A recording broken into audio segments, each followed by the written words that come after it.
একটা কথা মনে করো বাপ, ছেলেদেরকে তোমাদেরকে বলি বাবা, সারা দিন সারা রাত মোবাইলে নারী দেখো, ছবি দেখো, নাচ গান, এক ওয়াক্ত নামাজ যারা পড়ো না, কোনোদিন যারা ফজরের নামাজ পড়ো না, হালাল হারামের কোনো পার্থক্য নাই, কিন্তু কেউ তোমারে ফিরায় না।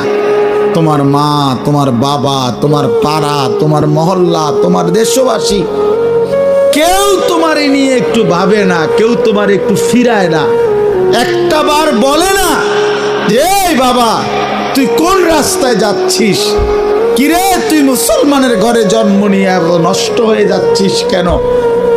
যাকে কেউ ফিরায় না, কেউ বলে না, কেন বাপ? একটা বার একটা ছেলে শুধু তুমি আমার কথা ভাইবো যে কেউ তোমারে ডাকে না কেন?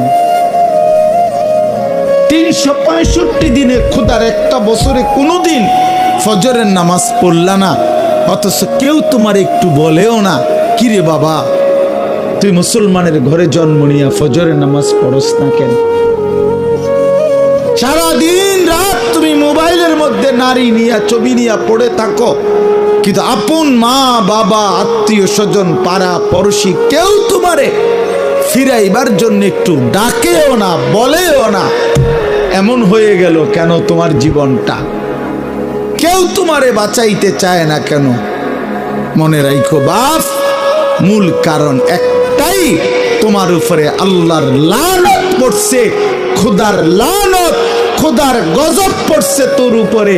এই জন্য আল্লাহর লানত পড়ে যার উপরে, তার থেকে গোটা সৃষ্টি মুখ ফিরায় নেয়। আমার মার বয়স এই মাত্র বললাম, আমার মা আমি বললাম কিছুই বুঝে না, কিন্তু সেই মা আমার এখনো মনে আছে। একটা আশ্চর্য বিষয় হলো 75 বছরের কম হবে না আমার বয়স।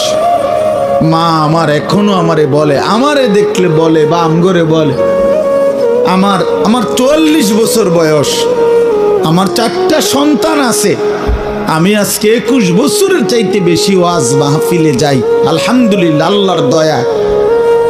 কিন্তু কসম আল্লাহর, মা এখনো আমারে বলে ফুত নামাজ পড়ছি, নামাজ পড়ছি।